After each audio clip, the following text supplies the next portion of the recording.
It is a Monday, and you know what that means. It means we are joined by Steve Rhodes of Mastering Probability.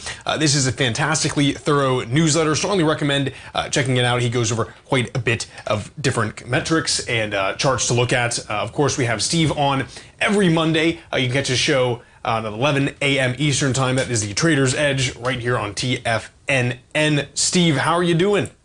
Doing great, Jacob, and thanks for having me on early today. I appreciate it. Absolutely. What are we taking a look at? Quite the rally in the indices. Of course, you have gold coming off a little bit as well, kind of mirroring, at least the inverse, that movement up in SPY. Yeah. You know, one of the things I was out of town celebrating my youngest grandson's 1-year-old birthday, and recorded the show early on Thursday, and then I busted my laptop before I left, and so it was really kind of didn't have all of my tools to take a look at. So one of the questions that I asked myself this afternoon as I was preparing for the show is there something that I should have seen that would have told us to expect or anticipate today's rally? And it turns out the answer to that question is yes. Now, folks that listen to the Trader's Edge show or have heard me discuss the equal-weighted ETFs know that it's the equal-weighted ETFs that typically really point the direction. So what do I mean that I should have seen something at the end of business last Thursday? The top portion of this chart, Jacob, shows the ETFs, the equal-weighted ETFs, for the Qs, the S&P, and the Dow, in an order. And then below that, you've got the Qs, the SPY, and the Dow Diamonds. On Thursday, the equal-weighted ETF for the Qs went ahead and negated a TD9 count top. Those folks that listen to the show know that that's one of the tools that we use to help identify tops and bottoms. Those were present at the lows back in April out there. And on Thursday, each of the three equal-weighted ETFs, the Qs, for the S&P, the RSP, and for the Dow, the EDOW, they all negated their TD9 count tops, and they suggested that we should see a further rally. It is that we did not get that same pattern inside the weighted ETFs, the Qs, the SPY, and the Diamonds, not until today. So really should have seen, and so it's really important that this is really a lesson for folks out there that trade any of the typical ETF vehicles. Look at what's going on inside the equal-weighted ETF. So that was the first thing that I wanted to be able to share with you and the listeners out there, because it's a really valuable tool. Sure. And especially for folks that were going into the weekend short, would have given them maybe a reason to pause and say, maybe I should go to neutral. Maybe don't go long or something, but maybe I should just simply go to neutral. Of course, even when things sound really wonderful, just like when they sound horrible, I like to be able to look at the other side of the equation. So what is it that we're maybe missing about today's rally, or what are the concerns that one should have? One of those concerns for me, if I get this to work, is coming from the New York Stock Exchange. Now, there's a couple of different things out here. So the top portion of this chart is the New York Stock Exchange price. Below that is the actual advanced decline line, and you can see that we're getting very close to a new all-time high in the advanced decline line. Forget that would be a very bullish signal. We're not there yet, but we're getting pretty darn close. What concerns me is I take the advanced decline line and I look at the difference between the 39 and 19 period exponential moving average. That creates the advanced decline oscillator. That was developed 30, 40 years ago by Sherman McClellan. It's a terrific tool out there. And here what we have in the indicated advanced decline line, that would be panel number 3, you see that green diagonal line where we're seeing lower highs.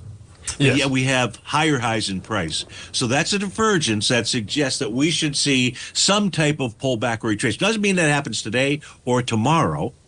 We are also in overbought territory. Anytime you get a closing above plus 150, there's two things that come with it. Number one, tells you you're overbought. Number two, it tells you should see future highs.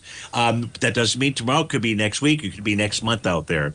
The second, another element that has me just a bit concerned. So positive is we're trading below the 50-day exponential moving average for the spot VIX. That's the very bottom panel. And the spot VIX 50 days at 25.15, we're right around 1886 or so. while. But we're right now, when I take the spot VIX, the only time I've ever used a Bollinger Band, or really ever used Bollinger Bands, is for the spot VIX. And I use it different than the normal setting. So this I set to a 50-to-1 setting, and it works out pretty well. And when we get down towards the bottom of that Bollinger Band, it says, be cautious. You're getting ready to see potentially a turn inside the spot VIX. So this chart here has a little bit of concern. The hair in the back of my neck, if I have any, is standing up just a little bit out there. What else does Stevie have concern with? Well, it's the DAX. So the DAX and the NDX 100 are fairly well directionally correlated. I'll show you momentarily. When I take a look at the DAX charts, first on a yearly basis, the DAX is as strong as anything out there, stronger than U.S. indices out here. We're trading well above last year's high. But when we take a look at the monthly time frame chart, it's going to go ahead and form a TD9 count topping pattern this month that will complete that pattern in June. It means the high could be this month, it could be next month out there. The weekly chart today, right now, we are trading above a TD9 count pattern. And if we close Friday above 23,475.88, that pattern gets negated. If we close back below that, that pattern is still intact out there. And that would go along with the daily TD9 count top that completed today. So what folks should be looking for, and I apologize, I didn't grab the number, whatever today's high is in the DAX, if we start trading above that tomorrow, and this is really important because the DAX is going to open at 3 o'clock, 3:30 in the morning. Right. Out there, if we start trading above that, especially at 11:30, if we close above it, that pattern gets negated, and that would then add to the idea of a further rally inside the U.S. markets out there.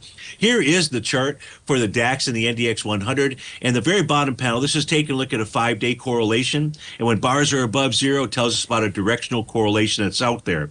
So the DAX having that topping signal, really important in overnight action for folks to be watching that, because it'll give us some clues, or may give us some clues about the potential of what the U.S. markets are going to do, at least the NDX 100, which is trading in an A to B equals CD pattern to the upside. That's the very right-hand panel chart out there. That doesn't mean you sell it.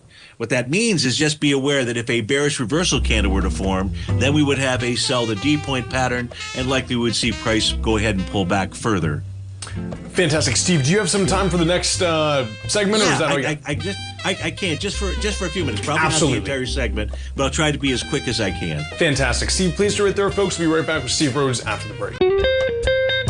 Welcome back, everybody. This is Jacob Shoup. You watch the Tom O'Brien Show. We're joined by Steve Rhodes for a little bit of this segment. Steve, you were looking at the DAX before we went to the break. It seems like you might have the NDX charts up right now. Yeah, because, so the DAX, we also took a look at is the directional correlation that exists between the DAX and the NDX 100. So at the same time, the DAX is showing a top. The NDX 100 charts are suggesting that we should rally further. We're taking out its TD9 count top. It does have the A to B equals CD pattern. So if we were to get a bearish reversal candle, that would change things. Otherwise, price is likely to rally up towards its all-time highs out there. That's the NDX 100. The S&P 500 charts are also doing the same thing, negating the daily TD9 count top. The weekly chart looks very bullish. It's all suggesting getting back to its all-time highs. Now, in the S&P 500, there is some resistance up around the 59.26 level. And the Dow Jones, its resistance area is really at the 43,309-ish area. That number is going to change as price moves up and down. But here we've got all three daily time frame, S&P, NDX 100, Dow Jones, negating their daily TD9 count tops. And they are all suggesting a further rally that should ensue. If we take a look at the semiconductor index, something that everybody else trades here as well, that too is suggesting that we should rally further out here. In fact, it should suggest that we get back to its all-time highs. Now there's some slight resistance potentially at about the 50-41-ish type area out there. This is also going to be day number 4 in a row of a rally to the upside in the semis. Typically after a 4-day move, you get a 2-day pullback out there. Sure. So if we do, I don't want folks to think that that's the end of it, but I'd be watching for those bearish reversal candles in the S&P, the NDX 100, or the Dow. I lastly really wanted to be able to share with folks what I see as far as going on with gold. As you know, I've been on the show and I've been offering caution. I've been offering caution because of the tops on the daily, the weekly, and the monthly time frame. That typically leads to some type of retracement out here. The real key levels for folks to watch, price is trading, kind of tinkering with the bottom of its daily profile out there. Not as much concerned about that as I am the center of its bearish structured weekly profile. And if we get closes below 32.1030, certainly on Friday, if we get that, but we might get an intra-week out here, that would be suggesting that gold could be setting up a run for the 28.94 to the 29.70 level out there. So there's tops on the daily, weekly, and monthly time frame for its contract. At the same time, what we know is that the premium in gold has more to do with geopolitics and wars, specifically wars. Here I've mapped out how gold has responded to anything that's happened in Ukraine, as well as what took place in the Israel-Hamas attack in that festival. And we can just see the premium that is shot up there. And what concerns me about the Middle Eastern piece of this puzzle is that if you're looking at this chart here, my cursor lines are all at this exact same day. All new all-time highs were formed in the Middle Eastern currencies, and we've traded off of that. So when we start, you like to see an instrument that's in bullish mode, moving higher in all major currencies. Here I've gone down to some of the minor currencies, but you also want to be careful when things start moving south altogether out there. This suggests that maybe there's something positive that could somehow come out of the Middle East out there. Maybe it's probably only for a short term, right? I mean, it's been going on for 5,000 years, so no reason for it to end anytime soon. But, But anyways, so that's what I've seen in the markets and wanted to share that with you. Any questions or anything that I can answer? No.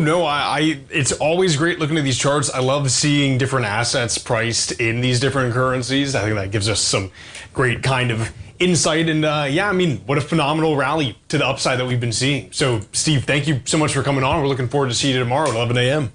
You bet. Thanks, Jake. Appreciate coming on early. Thank you.